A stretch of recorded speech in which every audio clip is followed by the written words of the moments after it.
მოგესალმებით ძვირფასო ტელემაყურებლებო, ეთერშია რეალური ანალიზი, ანუ ჩვენი ანალიტიკური პროგრამა.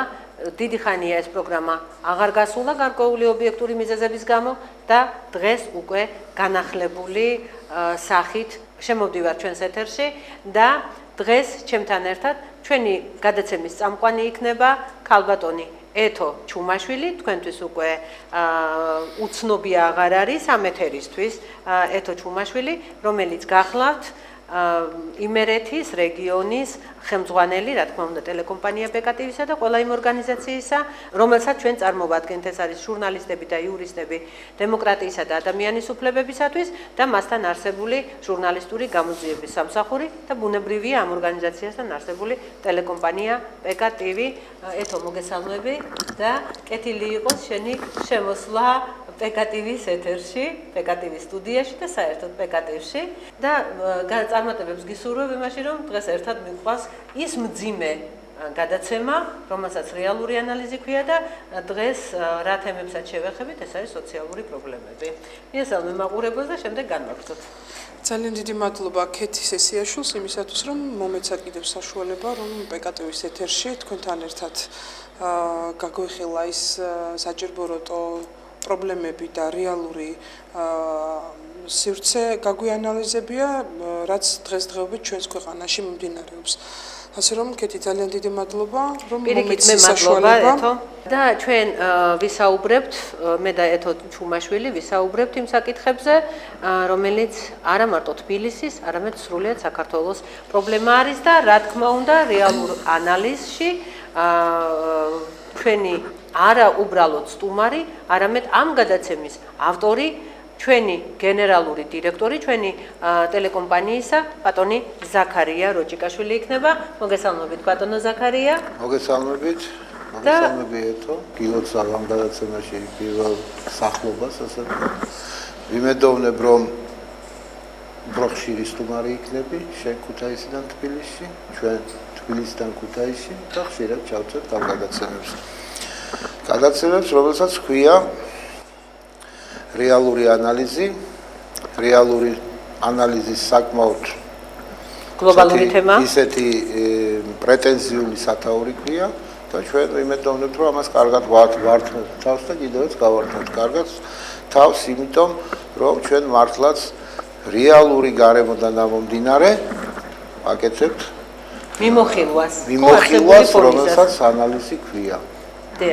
და მე გახლავარ ჟურნალისტი ქეთი სესიაშვილი, ალბათ ჩემი თავის წარდგინება დამავიწყდა და მოკლედ ვიწყებთ გადაცემას სახელწოდებით რუბრიკით უпростоრედ რეალური ანალიზი და დღეს ჩვენ ვისაუბრებთ პირველი ძირითადი თემა, რასაც მიმოვიხილავთ და რაზედაც ჩვენი სტუმარი ბატონი ზაქარია გააკეთებს ანალიზს, შეფასებას, ეს არის საბანკო სისტემა, ბანკები და საქართველო. და შემდეგ აუცილებლად მიმოვიხილავთ იმ ფონდს, რაც დღეს საქართველოში არსებობს. კიდევ ვიმეორებ, არა მარტო თბილისში, არამედ სრულიად საქართველოში ვეცდებით, რომ ჩავეტიოთ იმ დროში, რომელიც ქრონომეტრაჟით არის გათვალისწინებული ამ გადაცემისა და რა თქმა უნდა დაგვრჩება სათქმელი, რომელსაც სხვა გადაცემებისთვის შემოვიტოვებთ და აუცილებლად ბატონო ზაქარია და ეთო ჩვენ ვისაუბრებთ იმ მოვლენაზე, იმ ფაქტზე, რომელიც სულ რამდენიმე დღის წინათ მოხდა, ეს არის გარემოვაჭრეთა აყრა თბილისში აღმაშენებლის გამზირზე, კონკრეტულად კი მეტრო მარჯანიშვილთან და მიდის ასეთი საუბარი არა მარტო მეტრო მარჯანიშვილთან, იგივე მოხდა საბურთალოზეც, ვაჟაფშაველას გამზირის მიმდებარე ტერიტორიებზე, ასე რომ ეს არა, მე კონკრეტულად ხას უსვამ აღმაშენებლის გამზირს და მეტრო მარჯანიშვილს, იმიტომ რომ იყო ასეთი საუბრები, თითქოს ეს თურქეთის ადგილია, თურქული ადგილია, თურქების მიერ მისაკუთრებული, ამაზე ალბათ გავაკეთებთ მიმოხილვას, ვისაუბრებთ ამ თემასთან დაკავშირებით და რომ იქ მყოფ თურქებს, რომლებიც რაღაცნაირად უცნაურად მეპატრონეები აღმოჩნდნენ ამ გამზირისა, იმათ აღარ მოისურვეს გარემოვაჭრეების ყოფნა. მოკლედ ეს რა თქმა უნდა ამ პრობლემას შევეხებით, რამდენად რეალურია ეს ამბავი და რამდენად სერიოზულად შეიძლება მივიჩნიოთ ეს სიტუაცია, თუმცა ფაქტია, რომ გარემო ვაჭრეების აყრა დაიწყო ადგილებიდან და ეს ხდება არა მარტო თბილისში, ქუთაისის ამბებზედაც ჩვენ წერდით, გარემო ვაჭრეები ბაზრების წინ, მსხდომი გარემო ვაჭრეები და საერთოდ კიდევ აყრა მოხდა ამ გარემო ვაჭრეებისა ვაგზლის მოედანზე, სადაც ისინი იყვნენ და ასე შემდეგ. მოკლედ დავიწყოთ საბანკო სისტემით. ეთო დასვამ კითხვას, როგორ იქნება ბანკები და საქართველო. დღეს უმძიმესი ფონია ამ ხრივ. ყველას აბსოლუტურად აქვს ბანკის ვალი. ხო, დღესდღეობით ძალიან რთული სიტუაცია საქართველოში. მე როგორც ვფიქრობ, ხო, ადამიანები, რომლებიც გარკვეულწილად ჩართული იყვნენ ქვეყნის მშენებლობაში, სავალალო მდგომარეობა იმ ხრივ, რომ ადამიანის შემოქმედებითად კი არ იღწვის და იხარჯება, არამედ რაღაცა გრაფიკით, რაღაცა დალომბარდებული ქვეყანა ვართ ვფიქრობ და ვერც ამ ლარიზაციის პროცესმა გვიშველა და ვერც რაღაც კაბალური პირობებია საზოგადოებისთვის და ზოგადად ქართველებისთვის შექმნილი საიმისოთ რომ რაღაცა საარსებო მინიმუმიც დაკარგა მე მგონი ამ ხალხმა როგორ ვფიქრობთ ბატონო ზურა რა პირობები უნდა არსებობდეს საბანკო სისტემისთვის ისეთი შექმნილი რომ საზოგადოებამ და რაღაც ცხოვრება შეძლოს და რეალურად იყოს ისეთი ფონი რომ ადამიანებმა არა მარტო ვთქვათ არსებობისთვის იღვაწონ არამედ რაღაცა შემოქმედებითად ცოტა ბატონ ზაქარია სანამ პასუხს გაცემდეთ მე მინდა მაყურებელს გავახსენო ერთი მომენტი მას შეუძლია პეკატივიჯიზე ჩვენ საიტზე იხილოს ბატონი ზაქარია როჭიკაშვილის კონცეფცია ბანკებთან დაკავშირებით ანუ აი ამ სისტემასთან საბანკო სისტემასთან დაკავშირებით და მას კონცეფციის სახელწოდება აქვს ასეთი საქართველოს ბანკები მევახშეები თუ თაღლითები მოკლედ შეგახსენეთ უბრალოდ ბატონო ზაქარია თქვენი კონცეფცია დიდი მადლობა 2011 წელს დაწერეთ ესეც კი ვიცი. დიდი მადლობა რომ შემახსენეთ ჩემი ნაწარმოები. ქალბატონო კეთევა და ქალბატონო ეთერი. მე პირველ რიგში მინდა ერთი რამ გითხრათ. მოდი ჯერ დავფიქრდეთ იმაზე, საქართველოში ბანკი არსებობს საერთოდ თუ არ არსებობს. საქართველოში ის ორგანიზაციები, რომლებიც თავიანთ თავს ბანკებს ეძახიან, ესენი არ არიან არანაირად ბანკები. ესენი არიან სამევახშეო ორგანიზაციები, ანუ საშუამავლო ორგანიზაციები, უცხოური ინვესტიციების გადამსაღებლები და მეტი არაფერი. საქართველოში მოფუნქციონირებ ბანკები, რომლებიც ატარებენ ესეთ სახელებს. თბილისის ბიზნეს ცენტრ ბანკი, ესე ქვია, TBC Banks. ის თბილისის ბიზნეს ცენტრი იყო და მისი ბანკია TBC. როდესაც არსებობს საქართველოს ბანკი ესეთი საინტერესო სახელით. როდესაც არსებობს სახალხო ბანკი საქართველოსი. ანუ საქართველოს სახალხო ბანკი ისინი ქართულ ფულს არ ატრიალებენ. ისინი ატრიალებენ უცხოურ ფულს, მოზიდულ ფულს უცხოეთიდან, თვითონ ვალში აღებულ ფულს, თვითონაც ანგარიშვალდებულები არიან იმ ბანკებთან, საიდანაც ეს ფული მოაქვთ. მათ მოაქვთ საკმაოდ მაღალი პროცენტით ეს თანხები და იმიტომ რომ ბანკმა იარსებოს და თავის თანამშრომლებს ხელფასები გადაუხადოს, მან კიდევ უფრო მეტად უნდა გადაყიდოს ეს. და მაგრამ ვის უნდა მიყიდოს ეს პროდუქტი? უნდა მიყიდოს საქართველოს გაძვალტყავებულ მოსახლეობას და უფრო მეტი და მეტი გაღატაკება გამოიწვიოს. ანუ ერთი შეხედვით ბანკები არსდება იმისთვის რომ საქართველოს ეკონომიკა თვლინას ნებისმიერ ქვეყანაში იმისთვის საერთოდ ბანკი იმიტომ შეიქმნა რომ მან ქვეყნისთვის სასიკეთო საქმე გააკეთოს და მოსახლეობის სიდუხჭირე დაძლიოს.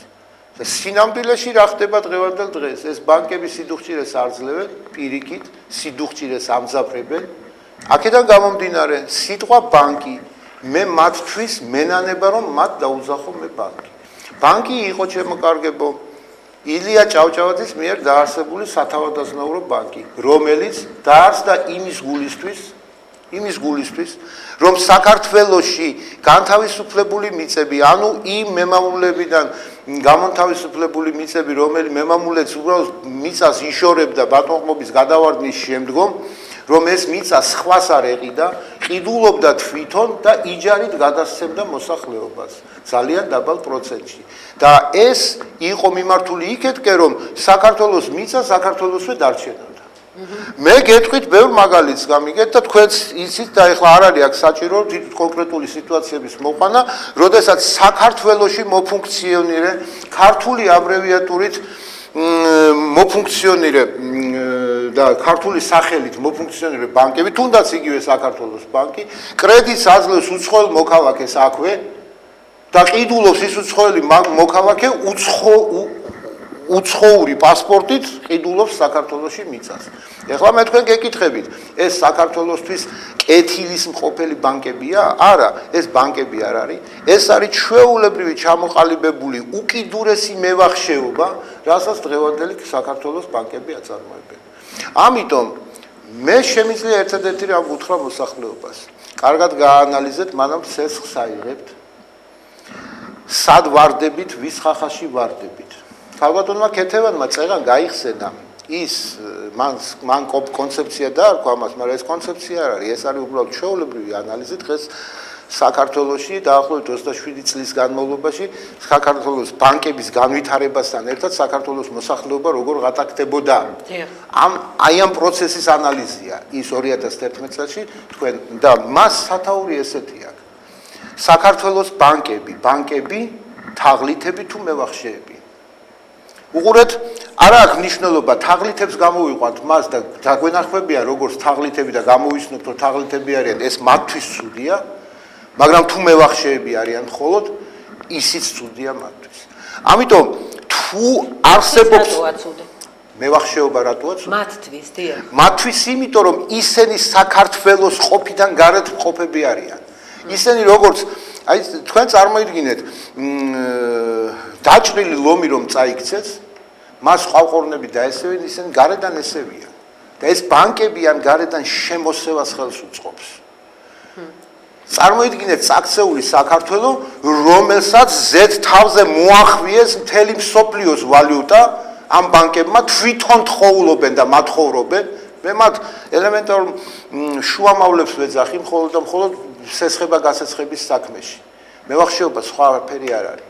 და ამაში მოგებას თხოვლობ. და მე მინდა კიდევ ბანკების მესვეურებს უთხრა.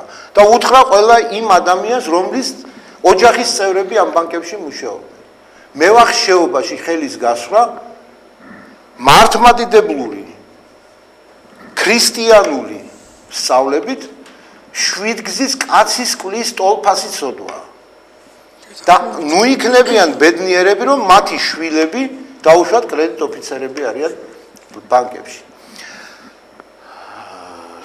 თქვენ წარმოდგენილი გაქვთ საქართველოში დაახლოებით 67 ბანკი არსებობს.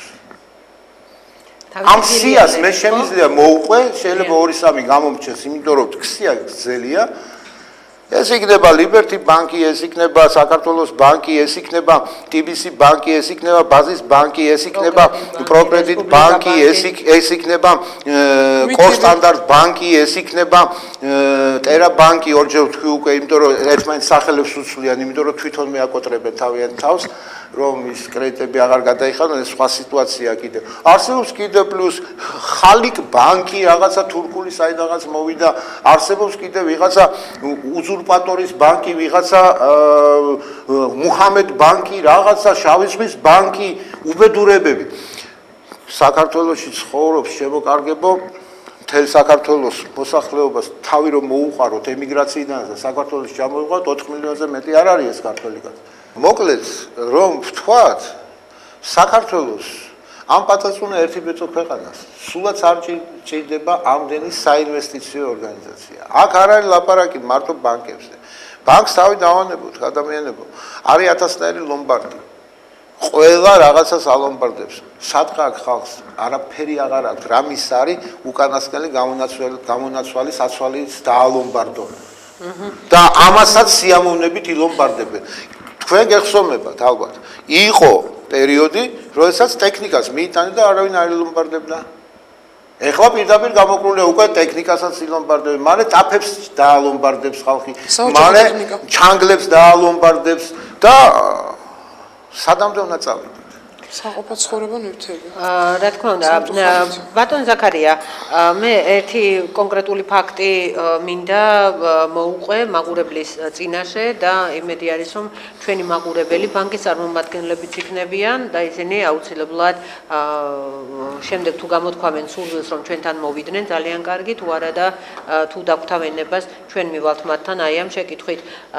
ძალიან მაინტერესებს იყო ასეთი კონკრეტული შემთხვევა, როდესაც ჩვენს ორგანიზაციას შემოწირეს საქველმოქმედოდ თანხები, ჩაურიცხეს თანხები და იყო წვრილი თანხაც და მსხვილი თანხაც, გარკვეული ოდენობის თანხები და აღმოჩნდა, რომ მაშინ როდესაც გადავიხადეთ იქ ორგანიზაციისთვის საჭირო თანხა და უნდა დარჩენილი იყო წესისამებრ გამოანგარიშებით 54 ლარი. ძალიან კონკრეტულ შემთხვევას ვყვები მე. და აღმოჩნდა, რომ იყო 39 ლარი. როდესაც ვიკითხე, რომ ამონაწერი მოეცა ჩემთვის, სად გაიხარჯა ის 15 ლარი, თვითონაც გაოცებული იყო და შემდეგ უკვე აღმოჩნდა, რომ თურმე თითო გადმორიცხულზე, თქვათ 20 ლარი ჩარიცხა ადამიანმა, 5 ლარი მიაქვს ბანკს. აი ეს რა ხდება, ასე ამიხსნეს ფილიალში. მე ვერ დავკმაყოფილდი ამ პასუხით და მივხვდი, რომ თუ ვინმე თქვათ და შემოწირავს ჩვენს ტელეკომპანიას ლარს, 2 ლარს არიან ადამიანები, ხო, საქველმოქმედო იმიტომ ქვია, რომ შეუძლიათ ნებისმიერი თანხა, რაც მათ ხელისუფლება და რის საშუალებაც აქვს და რაზედაც გამოიჩენენ კეთილნებას, ის ჩარიცხონ. ესე იგი მე -5 ლარით ვჯარიმდები 1 ლარზე? აი ეს ვერ გავიგე, რა პრინციპია და იქნება გამარკვიოთ, ან იქნებ თქვენ იცოდეთ ეს რა ხდება, ან თქვენ გაგიგიათ ეს ამის თაობაზე. ეს რა ხდება და საერთოდ არა მარტო მართლმადიდებლური კანონით, არამედ სისხლის სამართლის კოდექსითაც შესაბამისი მუხლით მევახშეობა ეს ერთ-ერთი ისეთი მძიმე მუხლია, რომელიც ძალიან ახლოს არის თაღლითობასთან. დიახ, რომელსაც ამნისტიაც არ ეხება და სხვათა შორის საკმაოდ დიდ წლებს პასუხისგებაში, აი ეს მართლმსაჯულება დიდ წლებს აკისრებს ხოლმე მევახშეებს, დიახ. საქმე რაშია, რაც შეეხება იმ 5 ლარის წაღებას. დიახ. მე ერთადერთი რჩევა შემიძლია თქვენ მოგცეთ და ჩვენ ორგანიზაციას მივცეთ რჩევა, თუ ვინმე იქნება ვინც ჩვენთვის შემოწირულობას გაიმეტებს, ემან ღმერთი არ გაუწყრეთ და 3 ლარი არ ჩარიცხონ, თორე 2 ლარი მე მექნება დასამატებელი ზემოდან, იმიტომ რომ 5 ლარი მიაქვს ბანკს. თითო შემოწირულობიდან და კაცმა რომელმაც შეიძლება 3 ლარი ჩარიცხოს, მე -2 ლარში გადავვარდები. ეს არის უბრალოდ იმიტომ რომ ის ბანკი, მე ესე ვფიქრობ, რომ ის ბანკი თვლის თანამონაწილედ აი ამ აქციის თავის და თავის პროცენტი მიაქვს. ყველაფერში პროცესი სუნთქვაში. რა ახსნა ქონდა აი ამ იმას, რა ამონაწერის შემდეგ, რომ რა პასუხი გაცეს? არაფერი, უბრალოდ პასუხი ეს ერთ-ერთმა ფილიალმა, ოპერატორმა გოგონამ მითხრა, რომ მე 5 ლარი წაიღო თითო გადმორიცხულიდან ბანკმა. ვერ ამიხსნა და მიმითითა ძირითად სათაო ოფისზე, რომ მე იქ უნდა მივიდე და გავარკვიო. ხო, ეს არის ერთ-ერთი შემთხვევა კიდე ის, რომ ალბათ იმიტომ, რომ როდესაც ჩვენი ორგანიზაცია ბანკთან ხელშეკრულებას აფორმებდა, იქ ეს პუნქტი ალბათ ჩადებული იყო, მაგრამ ზუსტად ამაზე გქონდა ჩვენ ადრე საუბარი, რომ ბანკები სათანამშრომლო, ანუ სასესხო იქნება ეს ანგარიშის გახსნის დროს ხელშეკრულებებზე ხელს ვაწერინებენ და იმდენად დიდი და მოცულობითია, რომ ანა კარენინა რომანს შეშურდება მისი სკელტანიანობა, იმდენად დიდია, რომ იმას ელემენტარულად ვერ წაიკითხავ და იქ რაღაც ალბათ იქნება ისეთი პუნქტი ჩადებული, რომ მე ვფიქრობ ალბათ მართლა გასარკვევია ესა, მე მართალი ვთქვა, ვერს მოვიცალე იმისთვის, რომ ავდგე და ამ 15 ლარისთვის ვიარო, მაგრამ ამ საოცრად გავარკვევ. ეგ არ არის მთავარი. მთავარი არის რა? მთავარია ის, რომ დააკვირდით თქვენ საქართველოს მოსახლეობის ცხოვრების რიტმს. დააკვირდით თქვენ ამდენ ნევროზს. თქვენ დააკვირდით ამდენ დაღონებულ სახეებს საქართველოში რო დადის. თქვენ დააკვირდით ქუჩაში თავის თავთან მოლაპარაკე ადამიანებს. თქვენ დააკვირდით ქუჩაზე გადამსვლელ აბსოლუტურ პრასტრაციაში მყოფ ადამიანებს, რომლებიც საერთოდ არ დაგიდნენ მანქანა ეჯახება, მას თუ არ ეჯახება. თქვენ დააკვირდით იმას, რომ დღე არ გადის, რომ ვიღაცამ თავი არ ჩამოიხჭოს. თქვენ დააკვირდით იმას, რომ ხალხი დღე და ღამე გათიშულები და ნამთვრალებები ეხლა აკეზებენ კიდე იმას, რომ ნებას დავხსავთ ეხლა მოდი და პლანი მოწიეთ და ბედნიერები იცხოვრეთ. როგორ ვიცხოვრეთ ბედნიერები? ხო, კი ბატონო, ჩვენ ავდგებით დავლევთ. ჩვენ ავდგებით მარიხუანას მოვწევთ. ჩვენ ავდგებით მორფს გავიკეთებთ და ვიქნებით ბედნიერები. როგორ ვიქნებით ბედნიერები, როდესაც სახლი აღარ აქვს საქართველოს მოსახლეობის 30%-ს, რომლებიც ცხოვრობდნენ და რომლებსაც დასაძინებელი ადგილი არ აქვს. ჩაიარეთ ცენტრალურ ქუჩებზე, ჩაიარეთ მიყრუებულ ქუჩებში. თუნდაც იქ, სადაც ჩვენი ტელეკომპანია მდებარეობს, აქ სიღარიბის ზღვარს გადაცილებული ადამიანები ცხოვრობენ უზარმაზარი რაოდენობით. არიან ადამიანები, რომლებიც დღე და ღამე მხოლოდ ერთ ნატეხ პურზე და ერთ ჩიქა წყალზე ცხოვრობენ. ამას არ უყურებს არავინ. თავარი რა არის იცით? მარტო ის ხო არ არის მართლა ჩვენ გლები ხო არა ვარ და მართლა საქართველოს მოსახლეობის საერთოდ ადამიანი ყველაზე უნდა დაამტკიცოს მაინდა-მაინც ის რომ მასში მოქმედებს მხოლოდ გლური კანონები და ვინც გადასარჩენია ის გადარჩეს და ვინც არ არის გადასარჩენი ის არ გადარჩეს. და ყველაზე დიდი უბედურება ზუსტად იმაშია რომ გადარჩენისთვის პირობებს უქმნიან უგვანო, უჯიშო, ათასნაირი სექსუალური ორიენტაციის ადამიანებს, აი ამათ უქმნიან გადარჩენის პირობებს და ადამიანებს, რომლებსაც აქვთ ეროვნული თვითშეგნება, ადამიანებს, რომლებიც გამოიყურებიან ქართულად, აი ამ ადამიანებს გადარჩენის უფლებას არ აძლევენ, ართმევენ ბინებს, ართმევენ მიწებს, ართმევენ ყველაფერს და ამაში ხელი ურევია, ბანკის ხელი ურევია. სხვა შორის მე მინდა გავიხსენო ის ნაწარმოები, რომელიც თქვენ გაიხსენეთ ქალბატონ ქეთევან, რომელიც 2011 წელს დაიწერა და დაიწერა იმიტომ რომ ის ავტორს ვალები ქონდა. გაბრაზებულ გულზე ეს არ დაწერია. უბრალოდ მისმა ავტორმა, ანუ მე ტელევიზორში ზედიზედ მოვისმინე რამდენიმე ადამიანი თურმე ვალების გულისთვის, ამას ვალი ქონდა და თავი მოიკლა, იმას ვალი ქონდა და ფანჯიდან გადმოხდა, იმას ვალი ქონდა და წამლები დალია და ძლივს გადაარჩინეს, იმას ვალი ქონდა და ბინიდან გამოაგდეს სოლშვილთან ერთად, ადგა ითაკილა ადამიანმა და გაცილდა საერთოდ ოჯახს და იმიტომ რომ ვეღარ იცავდა თავის ოჯახს, გამიგეთ? და ეს ყველაფერი რომ დაგროვდა, ამან დამაწერინა. ავდექით და მოვიძიე ერთი მომენტი მე. ეს არ არის მარტო საქართველოს პრობლემა. და არ არის მარტო წლევანდელი პრობლემა და არ არის მარტო აი ამ პერიოდის პრობლემა. ეს პრობლემები ყოველთვის თან ახლდა კრიზისულ სიტუაციებს კაპიტალისტურ ქვეყნებში. არსებობს საბანკო ვალები, სამომხმარებლო სესხები, რომელსაც არა მარტო საქართველოში, არამედ სხვაგანაც იძლევიან. ამერიკაში თავი მოქალაქეებს ასე. ასეთი კაბალური პირობებია. როგორი კაბალურიც არ უნდა იყოს პირობები, თუ გინდათ 100%-იანი სესხი მიეცით ადამიანს, მაგრამ მას თუ აქვს გარანტირებული აი ამ სესხის გასტუმრების პრობლემა მოხსნილი აქვს. ანუ მას აქვს სამსახური, მას აქვს შემოსავალი, რომლითაც ეს გაისტუმრებს, ეს უკვე მისი გადასაწყვეტია, გინდა 220%-იანი სესხია იყოს. მაგრამ როდესაც შენ აძლევ ნებისმიერ ადამიანს და არ კითხულობ მას სესხი რითი უნდა გაისტუმროს, მას აქვს სამსახური იმისი, აქვს გარანტირებული სამსახური. შენ როდესაც პენსიონერს ლიბერტი ბანკზე მაქვს პირდაპირ ლაპარაკი დღეს. ლიბერტი ბანკში იღებს ყველა პენსიონერი თავის პენსიას. ლიბერტი ბანკი როდესაც პენსიონერს წინასწარ აძლევს 2 თვის პენსიას, თქვენ იცით ეს წინასწარ გაცემული პენსია უპროცენტო არ არის. იცით ეს გაცემული სესხი 2 თვის გაცემული სესხი თვეში 10%-იანია.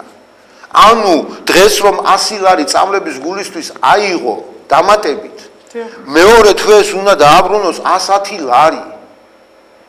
გამიგეთ და აქედან გამომდინარე ჩემო კარგებო ამ სესს ვეღარ ისტურებს მეორეთვის ხელფასი რომ მოსდის სესს აგზელებს 10 ლარით და წელიწადში უყურეთ რამდენი გამოდის 10% თვეში წელიწადში 120%-ია სადა გაქვთ ნამუსი ადამიანებო ბანკებს ვეუბნები სადა გაქვთ ნამუსი რომ პენსიონერებს აძლევთ 120 ლარიან წელიწადში 120 ლარიან სესხებს როდესაც გახართ რომ ოღონდ თქვენ ბიზნესი განავითარეთ ჩვენ მოგცემთ 5%-იან სესხს რას ლაპარაკობთ პენსიონერს რომელსაც არ აქვს არანაირი ხვალინდელი დღის შიშით ცხოვრობს ის არანაირი ხვალინდელი მომავლის იმედი არ აქვს ის წამლებისთვის მოდის და თქვენ მას 120 ლარიანი სესხს დავაზობთ ეს არის ადამიანის ყელში წაჭერა კი არა ადამიანის შუაზე გაგლეჯა ჩემო ლამაზებო და ჩემო კარგებო დაფიქრდით რაცოდვაში აყრით თქვენ შვილებს თქვენ ეს მოგეკითხებათ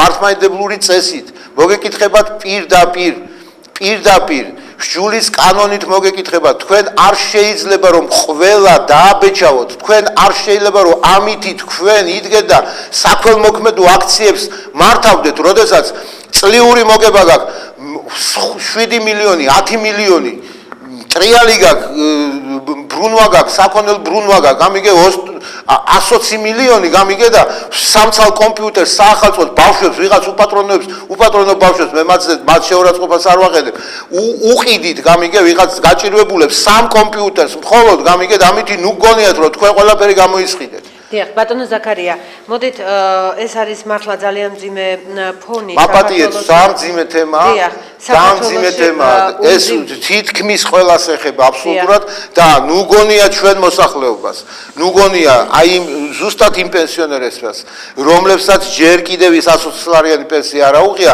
ნუ გონიათ მათ რომ მათ კარებთან ის აკლემი არ დაიჩოქებს მათაც დასჭირდებათ წამლები ამიტომ აი ეს ხალხი ერთ დღეს უნდა შევიდნენ და კინწისკვრით არიან ყველა ბანკირი გამოსაყრელი იქიდან სადაც ისინი შედან და გაიხედეთ ელემენტარულად საქართველოს ყვავის დღეს რო შეხედო ვიღაც უცხოელი რო ჩამოვიდეს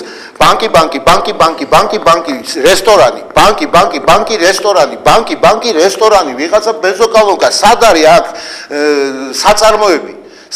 საწარმოები თქვენ რო პირდებით თქვენ რომ თავი მოგწონთ რომ თურმე 50 საწარმო გახსნილა მარტო კახეთის რეგიონში სად არის ბატონო ზაქარია ეს არის მართლა უმძიმესი ფონი ჩვენ მოსახლეობა არ ვიცი რამდენად და როგორ გაუძლებს ამ სიტუაციას მაგრამ აი ამ ფონზე უბრალოდ მიცვალებულის დაკრძალვაც კი აბა ეს უბედურება განვადებით მიცვალებულის დაკრძალვა კუბო განვადებით ეს რა უბედურება განვადებით ავადმყოფის მკურნალობა და ასე შემდეგ. ამას დაემატა ალბათ ის შვილობილი ბანკები, რომელსაც ონლაინ სესხები წარმოადგენს და მიკროსაფინანსო ბანკები. აი მათი პროცენტები ამას წინათ მომივიდა მესიჯი და მინდა კიდევ აი ამაზე გავამახვილო ყურადღება 24 საათის განმავლობაში დღეში 100,000 მესიჯი მოდის ალბათ შეტყობინება მობილურ ტელეფონებში, სადაც პირდაპირ გთავაზობენ ერთი მეორე მესამე მეოთხე მეათე ბანკი და უკვე დაიბენი ადამიანი მაშინ როდესაც მართლა არა გაქვს ფული და შენ გჭირდება გარკვეული თანხა რაღაცა გარკვეული სიტუაციისთვის ხო რომ შენ იარსებო აქ უკვე ბრძოლა არსობისთვის არის ხო ჩვენს ქვეყანაში უკვე ფუფუნებაზე აღარ არის საუბარი ფუფუნებაზე ალბათ 2% ადამიანი არის გადასული და ის იმასაც ალბათ საკმაოდ დიდი თანხები აქვს ან ყოველ შემთხვევაში თუ ბანკიდან იღებს სესხს ის აუცილებლად გადაიხდის ამ სესხს და მოდის ეს შეტყობინებები სადაც გთავაზობენ და ერთ-ერთი შეტყობინება იყო ძალიან უცნაური ტექსტით იწყებოდა აღარ მახსოვს რომელი ბანკი მთავაზობდა ამას მიკროსაფინანსო ვეღარ ქაჩავ იწყებოდა ასე მე მგონა ვიღაცა ჩემი მეგობარი რაღაცას მწერს ვერ მივხვდი უცებ და თუ ვერ ქაჩავ მაშინ მოდი ჩემთან და მთავაზობ სესხს გამოვიდა რომ 36 თვეში მე შემიძლია დავფარო და თვეში ის გამოდიოდა, ну მოკლედ მე და ჩემ მეუღლემ ვიანგარიშეთ და წელიწადში გამოდიოდა 45%-იანი. ეს არის საოცარი, მე თუ ვერ ვქაჩავ, მაპატიეთ ამ რა სიტყვებს ეწოდებოდა, ხო, აი იმ სიტყვებს გამოვიყენებ და მე თუ ამას ვერ ვქაჩავ, მე როგორ გავქაჩავ რომ თვეში მე ამ ხელა პროცენტი დავფარო. და ამით ესე იგი გამოდის რომ მე მივდივარ, მე თვითონ ვდგამ ფეხს თვითმკვლელობისკენ, ანუ მე ის მაიძულებს უკვე თვითმკვლელობისთვის მიბიძგებს, ხო? ამიტომ რომ მან უკვე წარმოიდგინა, რომ მე რადგან ამ წუთას ვერ ვქაჩავ და მე მივდივარ ამ ხელა პროცენტზე, ესე იგი მე უკვე გარანტირებული მაქვს, რომ დავკარგო ბინა და ყოველგვარი პირობა. აი ეს არის საშინელი ფონი. არ ვიცი, ბატონო ზაქარია, შეაფასებთ ამ მოვლენასაც უნდა იყოს თუ არა ერთი პერიოდი დაიწყო საქართველოში თითქოს ის კამპანია, რომ თითქოს უნდა გამქრალი იყოს სივრციდან მიკროსაფინანსოები და ონლაინ ცეცხლები. დიახ, მაგრამ შემდეგ აბსოლუტურად ჩაილურის წყალი დალია ამ ამბავმა. ანუ კამპანია წამოიწყო და მე ეს კამპანია გადაფარა მარიხუანას თემამ, რომელზედაც ჩვენ აუცილებლად შევეხედეთ. საქმე მიკროსაფინანსო ბანკები 67 წლის განმავლობაში არსებობდა, იყო და არსებობდნენ, მაგრამ ის აყვავება და ის გამრავლება და ის ბარტყობა, ასე ვთქვათ, რაც მიკროსაფინანსო ბანკებმა განიცადეს ამ ბოლო 4 წლის განმავლობაში, ეს პირდაპირ კავშირში უკავშირდება ქართულ ოცნებას შემოკარგებით. თქვენ ახლა ზუსტად გაქვთ ეს ინფორმაცია თუ ეს თქვენი პირველი მიკროსაფინანსო ბანკი სვის კაპიტალი იყო, ხო, სვის კაპიტალში. რაზეა საუბარი ხა დაარჩენ თქვენ თუ გაანალიზებთ რა. ეს არის მიკროსაფინანსო. ასევე რიკო კრედიტი, რომელიც გასაგებია, ну, მაგრამ ის მიკროსაფინანსო ბანკები, რომლებიც არსებობდნენ ადრე, იგივე ფინკა ბანკის მიკროსაფინანსო ბანკი იყო. და მათ ბოლო დააგროვეს თანხა და ისე ჩვეულებრივ ბანკებად გადაკეთდნენ. მაგრამ მიკროსაფინანსო ბანკი რას ნიშნავს მიკროსაფინანსო ბანკი? თუმანს იძლევა, მხოლოდ 10-მანეთს იძლევა სესხს. მიკროსესხი რამდენია? რამდენი? როდესაც შენ იზახი რომ მიკროსაფინანსო ბანკი ვარ და 50,000 ლარს გაძლევ სესხს ერთ ადამიანზე ერთ პროდუქტს. და გეუბნება 40,000 ლარამდე. ეს მიკროსაფინანსო ბანკი აღარ არის. ეს არის კერძო პირთა გაერთიანება. შავი ფული იქნება თუ თეთრი ფული იქნება, უფრო მგონია რომ შავი ფულის გათეთრების ძალიან საინტერესო ფორმაა. ამიგეთ. როგორ ფიქრობთ, ბატონო ზურაბ, არსებობს თუ არა ისეთი პირობები, რომ ბანკების მხრიდან, რომ ბიზნესი განავითაროს საბანკო სექტორმა? კი ბატონო. იმიტომ რომ ყველა ბანკს აქვს სხვადასხვა პროცენტები. ანუ სამომხმარებლო სხვა არის, ბიზნესის განვითარებისთვის სხვა არის, განმეორება თუ ნებისმიერ, ну, ყველაფერს აქვს თავისი საპროცენტო განაკვეთი. ბიზნესის განვითარებისთვის არის ყველაზე დაბალი საპროცენტო განაკვეთი. ბიზნესის განვითარებისთვის, მაგრამ ბიზნესის განვითარებისთვის სესხს ვერ მოიპოვებ. ვერ მოიპოვებ. თუ შეუძლია საბანკო სექტორმა ბიზნესი განავითაროს. საბანკო სექტორს შეუძლია ბიზნესის განვითარება, თუ საბანკო სექტორი რეგულირებადი იქნება, აი ბიზნეს კრედიტებზე რეგულირებადი იქნება სახელმწიფოსაგან. სწორი ეროვნული პოლიტიკით. რას ნიშნავს ეს? მე როდესაც ბიზნესს ვიღებ და წარვადგენ მე ბიზნეს პროგრამას, რომელსაც არ აქვს ხინჯი შიგნით არაფერი. ბანკმა ეს უნდა დააფინანსოს. თუ მე იქ აღწერილი მაქვს რომ დაუშვათ ვაწარმოებ ამას ამდენს და ამდენს. ბაზარი აი აქ მაქვს და გავასაღებ, მოგება მექნება და დაგიბრუნებ. მაგრამ როგორ გითხრათ, იცით? საქართველოს თქვენ როგორ გონიათ ეკონომიკურად სტაბილური გარემოს ქვეყანაა? არა, რა თქმა უნდა. ამიტომ ვერც ერთი ბანკი ვერ იქნება, იმიტომ რომ საწარმოები არ არსებობს. ვერც ერთი ბანკი თავისი ინიციატივით ამ სესხს ვერ გასცემს. თავისი პასუხისმგებლობით, იმიტომ რომ მე მე თქვენ მოგეცით დაუშვათ, მე ვარ ბანკი, მოგეცით დაუშვათ 1 მილიონი ლარი, რომ განავითარო წარმოდგენილი გაქვს ყველაფერი, მე გენდეში. მაგრამ შენ რომ წააგო, შენთან ერთად ხომ ეცვა. ბატონო ზაქარია, მიხდით რას მოდის მოგიხდით. ბანკი უნდა იყოს ჩართული ბიზნეს ცეცხლებზე სახელმწიფოს რეგულირებით. ეს იმას ნიშნავს, რომ სახელმწიფო გარკვეულწილად ამ ბანკის წინაშეც უნდა იყოს ვალდებული. ბატონო ზაქარია, მე ბოდიშს მოგიხდით ასეთ საინტერესო საკითხზე, ჩვენ საუბარი განვაგრძოთ რეკლამის შემდეგ, დაგველოდეთ, იმედი არის რომ დარჩებით ჩვენთან, ძალიან ხანმოკლე ჭრა იქნება.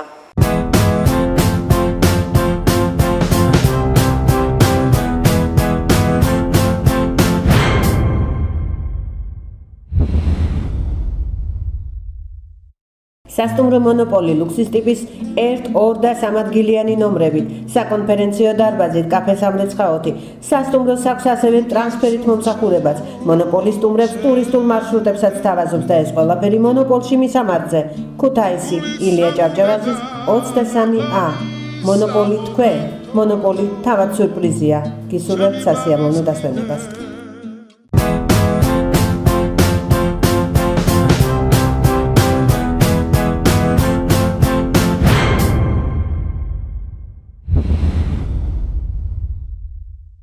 რეკლამის შემდეგ ჩვენ კვლავ ეთერში ვართ, როგორც ნახეთ, საკმაოდ ხანმოკლე აღმოჩნდა ჩვენი დროებით დაცილება, მაგრამ გთხოვთ ტელეკომპანია ბეკატივი, რომელიც ასე გულწრფელად მუშაობს მაყურებელზე და მაყურებელს თავისი ეთერიდან აწუდეს აბსოლუტურად მართალ ინფორმაციას და ასევე ჩვენმა მაყურებელმა იცის, რომ ეს ტელეკომპანია არის დამოუკიდებელი, არავისგან მართული, ამიტომ გთხოვთ განათავსოთ ჩვენთან რეკლამები და იცოდეთ, რომ ეს ისევ თქვენ დაგიბრუნდებათ კეთილად, რადგან ჩვენ თუ გვექნება სახსარი, ჩვენ ბუნებრივია თქვენ დიდხანს მოგემსახურებით კეთილი და მართალი სიტყვით. ახლა კი განვაგრძოთ ბატონო ზაქარია, ჩვენ საუბრობდით ბიზნეს პროექტებზე და ბიზნეს ცეცხლებზე. ბიზნეს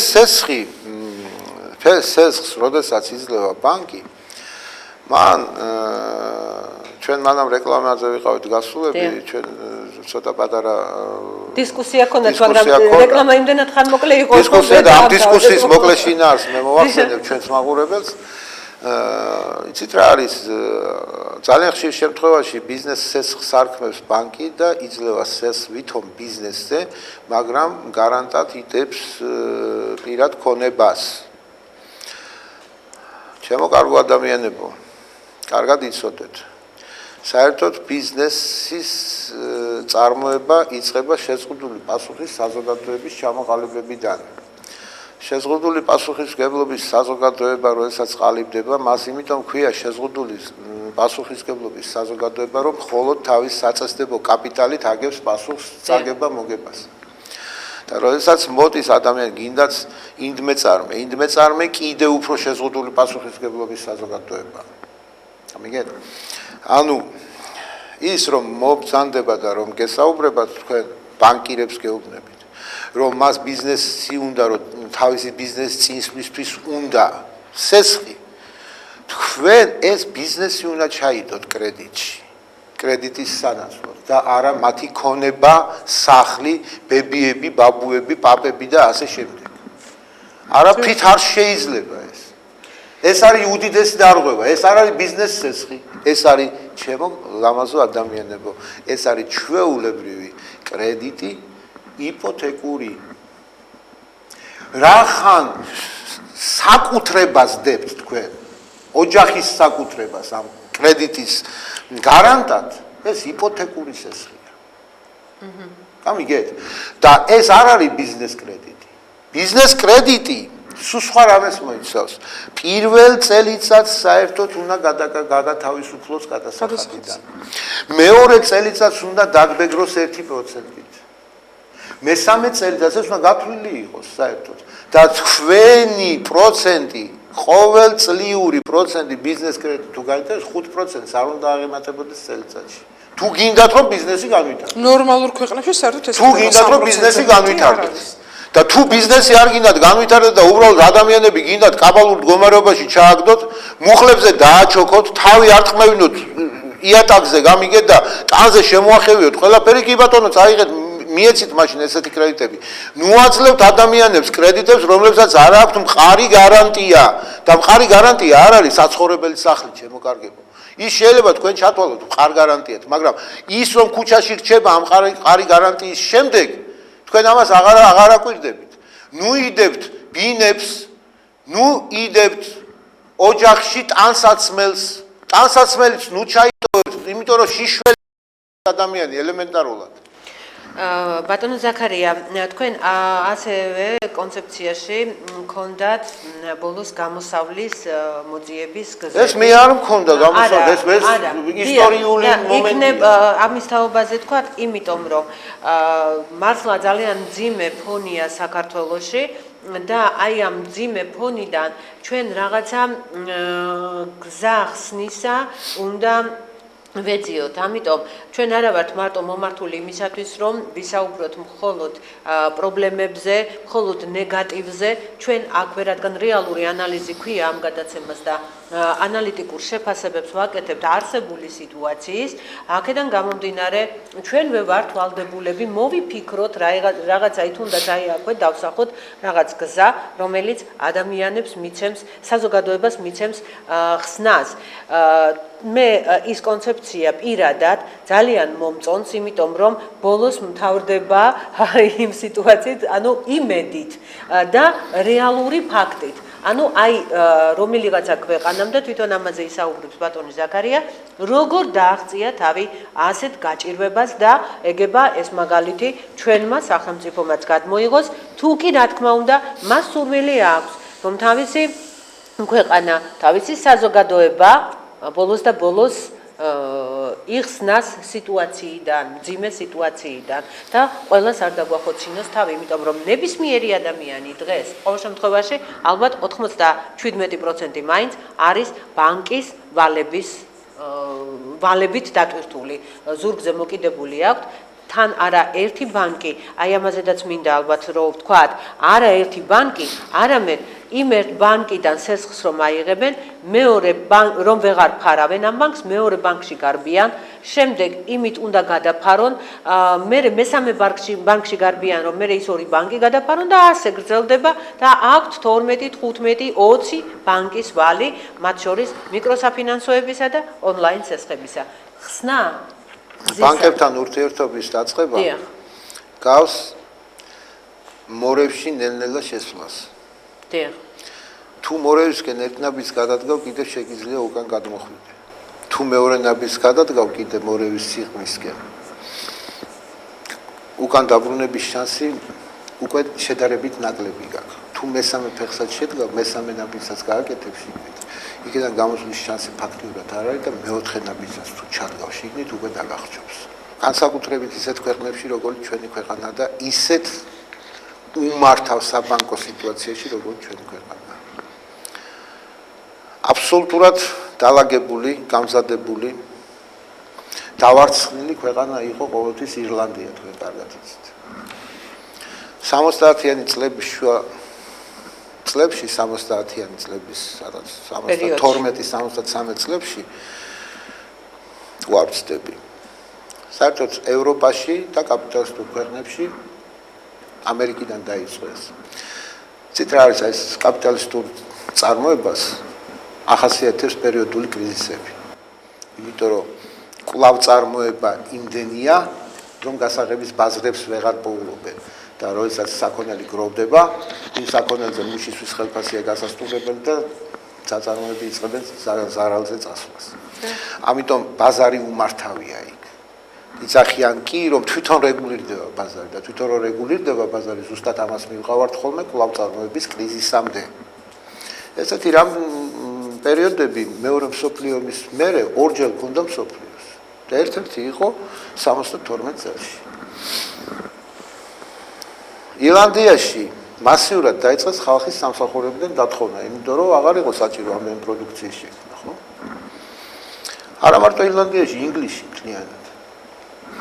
და ირლანდიელები როგორც იცით, თქვენ კელტიბერიული წარმოშობის ხალხი არიან, ცოტა უფრო ცხელები არიან, ცოტა უფრო ემოციური ხალხია და იქ ძალიან დაეწყო ეს კრიზისის სიტუაცია ამ ხალხს. გახშირდა ლოთობა, გახშირდა ნარკომანია და გახშირდა თვითმკვლელობები. გახშირდა ოჯახების მგრევა. ირლანდიას თავის პარლამენტი ყავს, პატარა პარლამენტი. ეს პარლამენტი დადგა და დაიწყო ფიქრი. რა ქნა? ვის გამო? არა, ჯერ გამოსავალზე არ იყო ლაპარაკი. სულ ჩვენ პარლამენტში. ვის გამო მოხდა? ვის გამოიმატა თვითმკვლელობებმა? ეს დაინტერესდა უბრალოდ, იმიტომ რომ ეროვნული მმართველობითი ორგანოა.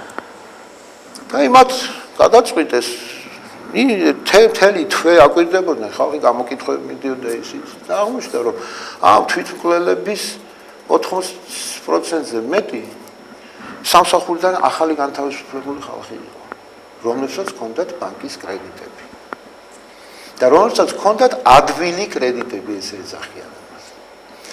აი, ყველანაირი გარანტიის გარეშე რომ განსაკუთრებით პირადობის მოწმობით, ჩვენ ბანკებს უყვართ ამის მოწერა, მესიჯები გაიხსენა კიდევ ქალბატონმა. მარტო პირადობის მოწმობით გაძლევთ 25000 ლარ კრედიტს. თქვენ მქონდეთ იქონიეთ მხოლოდ პირადობის მოწმობა და თქვენ მოგცემთ ფულს და წადით დაისვენეთ კანარის კუნძულებზე. ხო არ გაგიჟდით ადამიანებო. კანარის კუნძულებზე დასასვენებლად მაძლევთ მე ფულს ადამიანს უნდა დავისვენო ფული, ნასესხები ფულით უნდა დავისვენო და ამ ფულის გასტუმრების არანაირი შანსი არ აქვს. რა შვებით? ამიტომ ეს კეთილი პარლამენტარები დაჟდნენ, იფიქრეს. სამი სხდომა მიუძღვნეს პარლამენტის სამი სხდომა ამას და გადაწყვიტეს, რომ არ დაზარალდეს ბანკებიც, თუმცა დამნაშავენი არიან. და რომ არ დაზარალდეს ეს მოსახლეობას, უმუშევრების საბანკო კრედიტები პარლამენტმა თავისი სარეზერვო ბიუჯეტიდან დაფაროს. როგორ გვანან ჩვენს პარლამენტს? აქ თავარი არის. და მიეცეთ ბანკებს მითითებები და რეკომენდაციები, რომ არავითარ შემთხვევაში არ გასცენ სესხები იმ ადამიანებზე, რომლებსაც არ აქვს 3 წლით, 4 წლით გარანტირებული სამსახური. დღეს კაცი იღებს სახელმწიფო ცნობას თხოვლობს ყველა. იღებს ამ სახელმწიფო ცნობას, დირექტორი უწევს ხელს, რომ 6 თვის განმავლობაში აი ამ ხელფასს აძლევს. მიდის შემოსავლების სამსახურში იქიდან ამონაწერს იღებს, რომ 6 თვე მართლა ერიცხება ეს თანხა. და ბანკი აძლევს 5000 ლარს, 7000 ლარს კრედიტს. დაუთვლის, რომ მას შეუძლია ამის გადახდა. ხელფასი აქვს დაუშვათ 1200, 1300 ლარი. აიღო ეს კრედიტი მეოთხე დღეს მოხდა ჩეპე. სამსახურიდან გაანთავისუფლეს. სამსახურიდან გაანთავისუფლეს. განსაკუთრებით ეს ეხება საჯარო მოხელეებს. ეს არის დამოკიდებული არიან პოლიტიკურ საჯარო მოხელეებს. შეიცვალა პოლიტიკური სისტემა და გამოუშვეს სამსახურიდან. რომარობას სამწუხაროდ. ეხლა მე ვკითხულობ. ეს კაცი ვეღარ იხდის. თქვენ რაც დათვალეთ ის 1200 ლარიანი ხელფასი. არა, გამკაც 4 თვეში. რა დათვალეთ? რისთვის დათვალეთ? რატომ დათვალეთ? იმისთვის არ დათვალეთ, რომ ამ კაცს ქონოდა გადასხდის უნარი. და ვინც თქვენ მოგცათ ის ცნობა, თავისი ხელმოწერით და ბეჭედი ვინც დააწყა, რომ ამას ნამდვილად აქვს ეს ხელფასი. ის პასუხისმგებლობას არ იღებს თავის თავზე. ამ კაცს რო ანთავისუფლებს. ეხლა ბანკირი მეტყვის მე რა შუაში ვარ. არა ხარ შენ შუაში.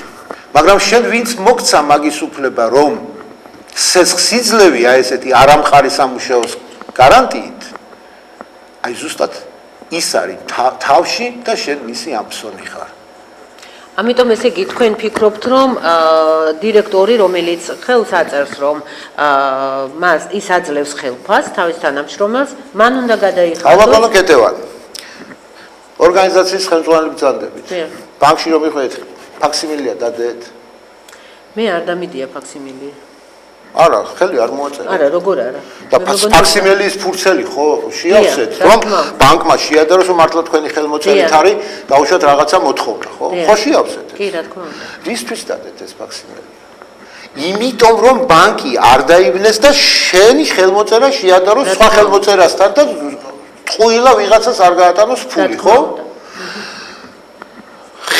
თქვენი თანამშრომელი რომ მიდის და ბანკიდან კრედიტს იღებს თქვენი ხელმოწერილი ფაქსიმილით დადასტურებული და ბეჭდით დადასტურებული ცნობით. რისთვის აწერთ ხელს?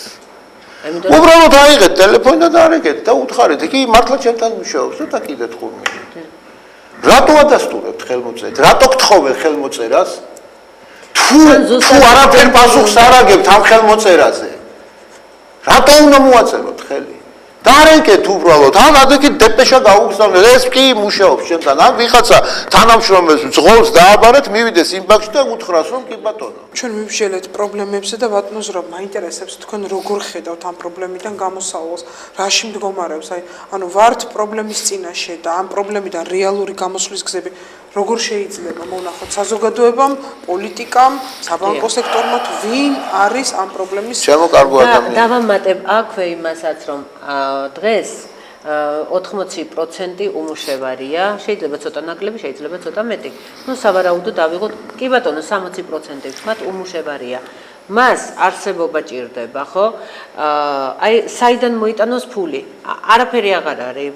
ვერსად ვერ შოულობს ვერაფერს და მიდის ბანკში და 200 ლარია, 300 ლარია თუ 1000 ლარია თუ 5000 ლარი ის ამ თანხას იღებს და მე ვეღარ ფიქრობს უკვე როგორ გაიხსნა. თქვენ კინო ნანახი გაქვთ პირველი მერცხალი. ესა უკაცრავად, მოკლედ ესე იგი აი ეს ორივე კითხვა გითხარით რა, ორივე კითხვაზე გაგვეცით პასუხი. კი ბატონო, ჩვენ კიდევ ვიმეორებ მაყურებელს მინდა ვუთხრა რომ ბატონი ზაქარია მოვიწვიეთ იმისათვის რომ საერთოდ ფორმატი ითვალისწინებს რომ ბატონი ზაქარია არის ხოლმე ანალიტიკური მიმოხილველი ამ გადაცემაში არსებული სიტუაციებისა საერთოდ ქვეყანაში ჩვენთან და მეორედ იგი არის კონცეფციის ავტორი, როგორც თვითონ ამბობს თავისი ნაწარმოების ავტორი, საქართველოს ბანკები მევახშეები თუ თაღლითები, დიახ. მე თქვენ ორივემ დამისვით ეგრე კითხვა ფაქტიურად რომ გამოსავალი რა. გამოსავალი ჩვენ უკვე დიდი ხანია ვნახეთ ფილმი არსებობს ესეთი პირველი მერცხალი. დიახ, იქ აღარ მახსოვს რა მომენტია ესეთი. და არსებობს კიდევ ესეთი ფილმი, კიდევ ფიროსმანი. ზღვის პირას რომ ფეხბურთელები რომ არიან, ერთ-ერთ ფეხბურთელს მოვალე მოაკითხავს და ეტყვის რომ ბიჭო ფულიო, მაინდამაინც ჩემს სიკვდილს ელოდებიო, ფული დამბრუნეო. პაპანდოპულო ჯერ არ ჩამოსულა საბერძნეთიდან, ჩამოვაო, ჩამომიტანს ფულს და მოგცემო. მოკვდა შენი პაპანდოპულო. გამიგე? მეორე ნიკალაში არის ეგეთი ფილმი ფიროსმანი. ავტოვარაზ თამაშობს თავად. დიახ, ვიცით. პატარა დუქანს ჩამოაყალიბებს ფიროსმანი და იქ თავის ერთ ძმაკაცს იხავს, მასთან ერთად აკეთებს ამას, ნათლიმამ. დიახ. და ეს ნათლიმამა ვაჭარია ბუნებით. და იმას მიყავს საქმე ვაჭრობის. და ნიკალას ეს არ შეუძლია. მოვა ხოლმე ყოველ დილით თუ გახსოვთ, ერთი ქალი ხელში მაწვნის цаრიელი ქილა უჭირავს და შვილის გამოგზავნილ თანხას ელოდება. თქვენ როგორ გონიათ ჩვენი ბანკები ან ნიკალა ან პაპანდოპულო? ხო და გამოსავალი გითხარით. ერთია და არც მეორე. გამოსავალი ერთია. გამოსავალი უნდა ვეძებოთ. მე ჩვენს მოსახლეობას და ჩვენს მაყურებელს ყოველთვის ვეუბნები. თავარი გამოსავალი მდგომარეობს იმაში, რომ ქართველი ადამიანმა უნდა ისწავლოს ფიქრი. ქართველ ადამიანს ფიქრი დაავიწყდა. ფიქრი ეზარება. აღარ რჩება ფიქრი. შრომასთან ერთად. აღარ რჩება. რატომ აღარ რჩება? იმიტომ რომ ფიქრობს ბანკის მალებზე. დიახ. აქედან გამომდინარე. ოდე ესე ვთქვათ. საქართველოს ბიუჯეტი დღეს არის 10 მილიარდი ლარი. საქართველოს მოსახლეობა ბიუჯეტს, სახელმწიფო ბიუჯეტს როგორ ადგენს? ადგენს თავისი საშემოსავლო გადასახადებიდან, მოსახლეობის საშემოსავლო გადასახადებიდან უდიდესი ნაწილი და მცირე ნაწილი საწარმოების ანარიცხებიდან. ანუ საწარმოების ფუნქციონერების შედეგად მათი ბრუნვის ანარიცხებიდან, მოგების გადასახადიდან და ასე შემდეგ. აქედან გამომდინარე, ჩვენ თუ ჩამოვითვლით თითებზე და გვეყოფა, მე დარწმუნებული ვარ, 20 თითი გვეყოფა სულ საქართველოში, რაც საწარმო მუშაობს. მცირე საწარმოდან დაწყებული, დამთავრებული დიდი გიგანტები და დიდი გიგანტი რომელია, მე ჯერჯერობით არ ვიცი. თუ არ ჩავთვლით TBC ბანკს, თუ არ ჩავთვლით საქართველოს ბანკს, ესეც საწარმოებად ითვლება. მაგრამ ერთ რამეს გეტყვით, ბანკების საშუალო მოგების გადასახადი ყოველწლიურად ბიუჯეტში თითოეული ბანკის, ყველაზე დიდი ბანკი რაც არის, არ შეადგენს 10 მილიონზე მეტს რა. აჰა, 15 მილიონი. მე ვერცერთ საწარმოს ვერ მეტყვით, რომ მილიარდი შეკონდეს თავისი მოგების გადასახადი. საითკენ მიმყავს საუბარი, ზოგიერთი ალბათ მიხვდა. საქართველოს მოსახლეობა რო ჩავთვალოთ 4 მილიონ ადამიანად, დაწყებული ერთი დღის ბავშვიდან, რომელიც გუშინ დაიბადა, დამთავრებული ხვალ რომ გარდაიცვლება 99 წლის ადამიანი, იქამდე, სულ ყველამ რო ვიმუშაოთ 4 მილიონმა ადამიანმა, 10 მილიარდი რომ შედგეს ბიუჯეტი, თითოეულმა ყოველწლიურად საშემოსავლო გადასახადი უნდა გადავიხადოთ 2500 ლარი. წელიწადში. კითხვას სვავს საინტერესოს ჩვენი ტელემაყურებლებისთვის. მოიხედეთ გვერდზე, ერთმანეთს გადახედეთ, სამეზობლო გაიკითხეთ, გამოიკითხეთ, ვინ არის საშემოსავლოს გადამხდელი თქვენს გვერდით. საქართველოსი საშემოსავლო სიხდის მხოლოდ 7%. რა თქმა უნდა, იმიტომ რომ დანარჩენი არ მუშაობს და. სოფლად არავინ საშემოსავლოს არ იხდის, ქალაქად არავინ არ იხდის საშემოსავლოს. იხდიან მხოლოდ საბიუჯეტო ორგანიზაციებში, ვინც არიან თანამდებობებზე, ვინც ხედან, ისინი იხდიან საშემოსავლოს. თან ის ადამიანები, რომლებსაც 300 ლარზე მაღალი აქვთ ხელფასი. 300 ლარზე დაბალი ხელფასი საშემოსავლოთი არ იბეკრება. ჩვენი მთლიანი წარმოება ერის მთლიანი წარმოებები, რომ დავადუღოთ ერთმანეთს პივის ქარხნიდან დაწყებული, დამთავრებული უკანასკნელი რესტორნით. ნუდის ქარხნა. ხო, რაც ქვია. აპატიეთ, მე ცოტა ემოციური ადამიანი ვარ ალბათ და არა უშავს. ხო, აი ესენი სულ ერთმანეთზე რომ დავადუღოთ 1 მილიარდზე მეტი არ გამოდის მათი შემოსავლები. საქართველოს მოსახლეობის ჯარიმები რომ ერთმანეთზე ავკინძოთ, იქ გზის გადაკვეთაზე, იქ ნაგვის დაყრაზე, იქ იმაზე არ გამოდის 200 მილიონზე მეტი. ჩვენ ფოკუსნიკები ხო არა ვართ, კივეები არც არა ვართ, მე მგონი ხო საქართველოში. საიდან მოდის ეს ფული? საიდან გვაქვს 10 მილიარდი? აი მთავარი კითხვა აქ არის. მე ბევრჯერ მithქვია, წინა გადაცემებში სხვა თემებზე გვისაუბრია და მაშინაც მithქვია. ამას ვლაპარაკობ სულ. საქართველოს ბიუჯეტი არ არის საქართველოს ბიუჯეტი. ეს არის მსოფლიო სავალუტო ფონდიდან, ეს არის ამერიკის დახმარების ფონდიდან, ეს არის 1000-ნაირი ფონდები, დაპყრობითი ფონდები, მე ამას დაპყრობით ფონდებს ვეძახით შემოკარგებო, ისინი ამას გვაძლევენ ჩვენ კრედიტად, ჩვენ ამას ვეძახით ბიუჯეტს, მაგრამ ამ ბიუჯეტის გახარჯვის უფლებაც და უნარიც არ აგვაქვს, თავი არ აგვაქვს, ერთი ადგილი არ აგვაქვს იმისთვის, რომ ჩვენ გემოზე დავხარჯოთ. რატო? იმიტომ რომ ამ ბიუჯეტს თავისი პროკურატორები უცხედან ამერიკის ელჩის სახით სხვადასხვა ქვეყნების, იმ ქვეყნების, საიდანაც ეს ფული მოდის, იმ ქვეყნების ელჩების სახით და მათი განკარგულების გარეშე ეს ფული ვერ იხარჯება.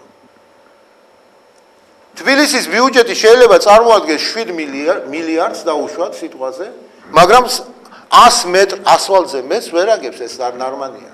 რა გადაეკიდეთ ამ კაცს? ნებას არ თავენ. კაცს უჩნდება ელემენტარული კითხვა, აბა სად წავიღო ეს ფული ბატონო? ეს შენი ფულია, ჩემო კარგო, გეუბნება ის კაცი. ეს არის მხოლოდ და მხოლოდ შენი ფული, სახში წაიღე. კი ბატონო, მე პრემია გამოვიწერე და აგერ ხალხმა გამიპროტესტა პრემია. არა, ჩემო კარგო, პრემია გაგიპროტესტა, დანამატი და არ ქვია ახლა. სახელი შეუცვალე, რომ ხალხი დაიბნეს. ეხლა დანამატებს იღებენ. რა მნიშვნელობა ექნებოდა პრემიები იქნებოდა დანამატები. ეს 10 მილიარდი არის მთავრობის მოსყიდვისთვის განკუთვნილი თანხა და არა ერის ასაშენებლად, თორე ამ 10 მილიარდიდან საქართველოს მოსახლეობის ეს ჩვეულებრივი მოსახლეობის სამომხმარებლო სესხი ბანკებში არ აღემატება 2 მილიარდს. ერთი წლის ბიუჯეტიდან 2 მილიარდს წესიერი მთავრობა გაიღებდა და გადაუხდიდა ამ ხალხს ფულს და ეთქოდა ბიჭო მეორედ აღარ გააკეთო. შვილი, როდესაც წაიქცევა მუხს გაიტეხავს, მამა წამოაყენებს, კი არ ჩაწიხლავს, წამოაყენებს და ეთქვის, გაბერტყავს და ეთქვის, ნახე, წოწო ყოფილა, მეორედ აღარ მიეკარო. მაგრამ დღეს ჩვენი მთავრობა ხალხის ჩაწიხვლით არის დაკავებული, მეტი არაფრით. ბანკებთან ერთად ეს ბანკების მთავრობის სასახალისებულია, თქვენ არ გეგონოთ, ბანკები თვითონ აღორძინდნენ. თუ საკანონმდებლო ბაზას არ შეუქმნის ის პარლამენტი, ის ბანკი ესე ვერ იბოგინებს. ზაქარია, მე აუცილებლად უნდა გააგცეთ პასუხი გზახსნის იქნებ რამენაირად გითხრათ, აი დასვა ეთომ ეს შეკითხვა, მაგრამ სანამ ამ შეკითხვას პასუხს გაცემდეთ, მანამდე მინდა კითხოთ იმ კომუნალურ ფაქტორებთან დაკავშირებით, კომუნალურ გადასახადებთან, რომელზედაც დღეს ჩვენი ბედი არის, ასე ვთქვათ, დამოკიდებული. ჩვენ არ გვაქვს ფული. ადამიანები არ მუშაობენ. სამსახურები არ არის და იმიტომ ვინც მუშაობს ისინი ჩაბღაუჯებულები არიან თავიანთ სკამებს და ყველაფერზე არიან წამსვლელები იმისათვის რომ მათ ეს არ დაკარგონ და შეძლონ ხო კონდეთ მათ რაღაცა საარსებო საშუალება. ამიტომ ისინი კარგავენ ნაცნობ მეგობრებს, მოკლედ ვერც ეხმარებიან და ვერც მოთხოვა ამ დახმარებას, იმიტომ რომ შეიძლება ერთხელ დაგეხმაროს, მაგრამ მეორედ ვეღარ მოსთხოვენ. კი, მეორედ ვეღარ მოსთხოვენ. მესამეც ცივდება ურთიერთობა, იმიტომ რომ მათ არ აქვთ უფლება ადამიანური ურთიერთობის ხო, გულით უნდა რომ დაგეხმაროს, მაგრამ ვერ გეხმარება. შემდეგ ვინც მუშაობს, უმეტესი კიდე ვინც მუშაობს, თუნდაც მე ვიტყვი ეთერში, ღია ეთერში, აი ჩემი თანამშრომლები, რომლებიც აბსოლუტურ ენთუზიაზმზე მუშაობენ, იმიტომ რომ აი ასე ვქმნით ამ ტელევიზიას და ჩვენ არსაიდან დაფინანსება არ აქვს, რეკლამებიც არ განუთავსებია ჩვენთან, თუმცა მაყურებელი ბლომად ყავს. მაყურებელს მოწონს ეს ტელევიზია და მე მადლობელი ვარ იმ მაყურებლის, რომელმაც უსახსრობის გამო ტელევიზია რომ გაგვითიშეს, სერვერის გადაუხდელობის გამო, მაყურებელმა ჩაგვირიცხა თანხა, მე მადლობელი ვარ მათი. ახლაც გვაქვს სერვერი ჩასარიცხი, ისე რომ გაითვალისწინეთ. და მეორეც, ანუ მუშაობენ და არ აქვთ ხელფასები არ ეძლევათ, ან ვერ ეძლევათ ხელფასები. ამასობაში მოდის თვიდან თვემდე 1000 სახის გადასახადი. ბანკებს თავი დავანებოთ, მოდის გაზი, დენი, წყალი, დასუფთავება. ეს 4 აუცილებელი. შემდეგ ამას მოყვება ინტერნეტი, ტელეფონი, მობილურ ტელეფონებზე აღარ მაქვს საუბარი, ის უკვე ფუფუნება შეითვლება და აუცილებლად მოდის ელემენტარულად იმ სულიერი საზრდოს გადასახადი, რომელსაც დღეს ელექტრონული მედია ქვია. გაზეთებზე აღარ ვლაპარაკობ, იმიტომ რომ ზოგი ყიდულობს, ზოგი ვერ ყიდულობს. მაგრამ ტელევიზორი ეს აუცილებელი ატრიბუტია, იმიტომ რომ ელემენტარულად ინფორმაცია უნდა მიიღო. ამასობაში უამრავი პროვაიდერია, მე მადლობელი ვარ მათ, იმიტომ რომ ამ პროვაიდერების მეშვეობით გადის ჩვენი ტელევიზია ეთერში. მაგრამ მაყურებელი იხდის თანხას და არც თუ დაბალ თანხას იმ მომსახურებისთვის, რომელიც თვიდან თვემდე აქვს გადასახდელი ტელევიზორის სანახა, უпроსორედ საყურებლად, ხო, რომ მიიღოს ინფორმაცია. ხალხმა თუ არ გადაიხადა, ბუნებრივია ის ჯარიმდება და ამ გადასახადს ემატება პლუს ჯარიმა. მერე ბოლოს ჩაუჭრიან. მაგრამ ის ჯარიმა მაინც გადასახდელია იმისათვის, რომ მან ეს აღადგინოს და მიიღოს ელემენტარულად წყალი, ელემენტარულად დენი, ელემენტარულად ტელევიზორი და ასე შემდეგ. აი საიდან რა უნდა იყოს ქვეყანაში, რა უნდა მოხდეს ესეთი, აი რანაირად უნდა მოხდეს ამის დარეგულირება, რომ ადამიანებს გაუჩნდეთ თანხა, მიდიან ისევე ბანკებში, ისევ ბანკებს ვუბრუნდებით, ხო? აი საიდან უნდა გაუჩნდეთ თანხა, რა უნდა მოიმოქმედოს ხელისუფლებამ საიმისოდ, არ მითხრათ ახლა რომ საწარმოები უნდა შექმნასო, ეს უკვე ვიცით. მაგრამ გრამოფონში წერია საწარმოები. ხო, მაგრამ მე არ ვიცი როდის შექმნიან ესენი საწარმოებს. აი რა უნდა ის ელემენტარული, აი პირველადი დახმარება, ხელისუფლებისგან ადამიანებს და შემდეგ უკვე საბანკო სისტემაზეც ჩვენი ხსნა ხელისუფლებიდან ადამიანების მიმართ დახმარება ქალბატონებო ჩემო კარგებო ჩემო მაყურებლებო იქნება მხოლოდ და მხოლოდ ის ხელისუფლება დანიშნოს ახალი არჩევნები ეროვნული ძალებიდან და ეროვნულად მოაზროვნე ადამიანები კულისებში კი არ უნდა დამალოთ ჩემო კარგებო ზუსტად ისე უნდა გამოიყვანოთ ტელევიზიით როგორც დევიზია ჩვენი ტელევიზიის და პირდაპირ ეროვნულად მოაზროვნე ადამიანებს უხსნით გზას ამ ტელევიზიით ვერ ნახავთ თქვენ ვერც ერთ დითი რამბებს ვერც ერთი ხელისუფლების ვერც იმის ერთადერთი იცოდეთ რომ სხვა შორის რა არის იცით ყველაფერს აქვს თავის დასასრული ქალბატონო კიდევ და ქალბატონო თქვენ ამეთერი დავასრულოთ ტელევიზიის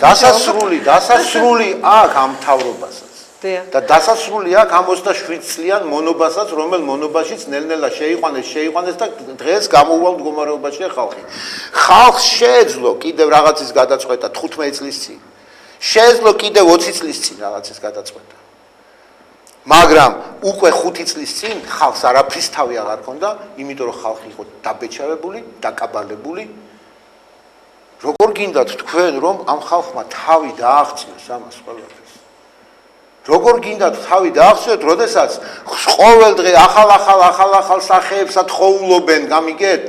და მიხავთ ეროვნულად მოაზროვნე ადამიანები და ტვინს უტრიალებენ. ფულით ახარბებენ. მოსყიდვა, საყოველთაო მოსყიდვა მიმდინარეობს მთავრობის. ვფიქრობ, რომ რაღაცა პოლიტიკაა ისეთი შექმნილი, რომ ადამიანები იმ განსაკუთრებულ პოსტზე რაღაცა სხვა იერსახეს იღებენ, სხვა ფიგურები ხდებიან, სხვანაირად აზროვნებენ. ხო, რაღაცა ერთი სტანდარტული რაღაცა კასტა ხდება, რომელიც სხვანაირად აზროვნებს. ნუ გიგვირთ. 1900 ისევ ის მინდა დავიწყო მამაო ჩვენოსავით ჩამოვყვე 1991-92 წლებში მოხდა საქართველოს ეროვნული ხელისუფლების ცვლილება ძალადობრივი გზით საქართველოს დაპყრობა უცხო ქვეყნის ჯაშუშების მიერ უცხო ქვეყნის სპეცსამსახურებით და უცხო ქვეყნის სამხედრო ძალის გამოყენებით საქართველოს 27 წლის წინ დაიპყრეს დაპყრობილია ქვეყანა და დღეს დამპყრობელია ყველა ის ვინც შედის მართლ სტრუქტურაში თავის დაუნებურად აცნობიერებს ამას თუ არა ის დამპყრობელი ხდება და დამპყრობელი რომ ხდება დაპყრობილი ხალხი დამპყრობელთან როგორ აუღრებთ თქვენ მას წყალს ბატონ ზაქარია ჩვენი გადაცემა დასასრულს უახლოვდება სამწუხაროდ ჩვენ ვერ მოვასწარით იმ თემებზე იმ პრობლემებზე საუბარი რომელსაც ქუჩების პრობლემა ქვია ვერ მოვასწარით საუბარი გარემო ვაჭრეებზე არა უშავს ამას შემდგომ რეალურ ანალიზში განვიხილავ ამ ვისაუბრებთ ამ საკითხებზე მე აქვე მინდოდა დღეს შევხებოდით მაგრამ მე აღმოჩნდა რომ მე შეგნებულად აღარ შევეხე იმ სადაზღვევო სისტემას რომლის წინაშედაც დგას დღეს საქართველოს პრობლემა აი ამ პრობლემის წინაშე და ბატონ ზაქარიას მინდოდა ესაუბრა ამ პრობლემაზე რატომ დგას პრობლემატურად სადაზღვევო სისტემა საქართველოში მაგრამ მე მას დავუთმე ეს საკითხი იმ თავისი საავტორო გადაცემისთვის რომელსაც ესკულაპი ქვია ექიმი და პაციენტი და მას ეყოლება სტუმარი და ბატონი ზაქარია და მისი სტუმარი ისაუბრებენ ამ ყველასთვის აუცილებელ და პრობლემატურ და მნიშვნელოვან საკითხზე სულ მალე შევხვდებით ბატონ ზაქარიას გადაცემაში ესკულაპი და მე აქვე მინდა გითხრათ რომ ბატონ ზაქარიას გარდა საბანკო საკითხებთან დაკავშირებით დაწერილი კონცეფციისა მას აქვს ასევე კონცეფცია ჯანდაცვის სისტემაზე და დაზღვევის სისტემაზე ჯანდაცვის სფეროსა და დაზღვევის სისტემაზე თვითონ ქონდა მას პირველი სადაზღვევო კომპანია სულ პირველი საქართველოში ამის თაობაზე ალბათ მე ჩემს გადაცემაში ვისაუბრებ როდესაც შევხვდები რეალურ ანალიზში ბატონ ზაქარიას ოღონდ ეს იმის შემდეგ რაც ის ისაუბრებს თავის საავტორო გადაცემაში ეს კულაპი დაზღვევის სისტემაზე. ახლა კი მოდით ბატონო ზაქარია და ჩემო ეთო შევაჯამოთ გარკვეულწილად აი ეს დღევანდელი გადაცემა და სანამ დაგვრჩა კიდევ 5 წუთი მოვახერხოთ რაღაცნაირად რომ პატარა რეზიუმე გავაკეთოთ. ანუ რა შედეგი გამოიღო ჩვენმა გადაცემამ და რა მივაწოდეთ მაყურებელს, ანუ რითი დავაიმედებთ მაყურებელს. მოდით რაღაცნაირ შეჯამებით. მე გეტყვით ერთ რამეს, ჩვენმა გადაცემამ მე მაგალითად ვფიქრობ რომ ჩემი აზრით მაყურებელს მისცა ბევრი არაფერი არ ვიცა. არა, რატო არა? არა, რატო გეუბნებით? იმიტომ რომ ჩვენ გამოსავალი მათ ვერ უთხარით. უთხარით ერთ-ერთი ის გამოსავალი, რომელიც ჩვენს მაყურებელს დღესდღეობით გონე წარმოუდგენელი. მაგრამ მერწმუნეთ, შემოგარგებოდა ჩემო კეთილებო, ჩემო მამულიშვილებო, მერწმუნეთ. მანამ საქართველოში უცხო ქვეყნის ჯაშუშები იქნებიან ხელმძღვანელ თანამდებობებზე, მანამდე საქართველოს მოსახლეობის ბედი გაურკვეველი იქნება და გაურკვეველი კი არა, გარკვეულია საქართველოს მოსახლეობის ბედი მიდის საქართველოს გადაშენებისკენ. ეს ფაქტია. ეს ხდებოდა წინა საუკუნის დასაწყისშიც და ყოველ 100 წელიწადში რატომღაც საქართველოს ესე ემართება. რომ გადაშენების პირას მისული საქართველოს სადღაც საუკუნის 30-იანი წლებისკენ რაღაც ცოტა გამოფხიზლდება ხოლმე, მე იწყებს ფიქრს, მე ამ ფიქრს 20 წელიწადი სჭირდება და მე ამასობაში გამოდის და საუკუნის ბოლოსკენ განთავისუფლდება 2 წლით არი კარგად და მე ისევ ადგება და თავს შაქინდრავს ხოლმე სირაკლემასა და თითქოს მის გარშემო არაფერი არ ხდება. ეს ქართული არ ვიცი უბედურება, ქართული ბედნიერება თუ რა არის. ბატონ ზაქარიას უნდა ეთქვა რომ ქართველები და საქართველოს მოსახლეობა მთლიანად ერთად დავდგეთ და მე ერთად დგომაში აგერ გიწევთ ჩვენთან სტუდიაში მოგზანდით თქვენს პრობლემებზე ისაუბრეთ. ჩვენ გვაქვს უამრავი რუბრიკა საიმისოდ რომ თქვენ მოხვიდეთ და თქვენი აზრი დააფიქსიროთ. ეს არის რეალური ანალიზი, ეს არის უფლებადამცველი საათი, ეს არის ესკულაპი, ეს არის ემიგრანტი და პანდორას ყუთი და უამრავი გადაცემა. თქვენ შეგიძლიათ მობრძანდეთ და ჩვენი სტუდიის კარი, ჩვენი ტელევიზიის კარი თქვენთვის ღია დაგითმობთ სტუდიას და დავდგეთ და არა უბრალოდ ვისაუბროთ მხოლოდ და მაღალფარდოვანი სიტყვები ვესროლოთ ერთმანეთს, ან ვიოცნებოთ რაღაცაზე, არამედ რეალური გზები და გამოსავალი ვიპოვოთ. დიახ, რაღაცნაირად დავდგეთ ერთად, თორე თუ არ მინდა იმ პოლიტიკოსმა იფიქროს, რომ მე მის სიტყვებს გამოვიყენებ, მაგრამ ეს ქართული სიტყვაა და თუ დავთითოკაცდებით, არაფერი არ გვეშველება. დავდგეთ ერთად და ეგებ რაღაცა ვუშველოთ ერთმანეთს და ვუშველოთ საქართველოს. ასე არ არის? იმერეთის რეგიონში ქალბატონი თუ წარმოადგენს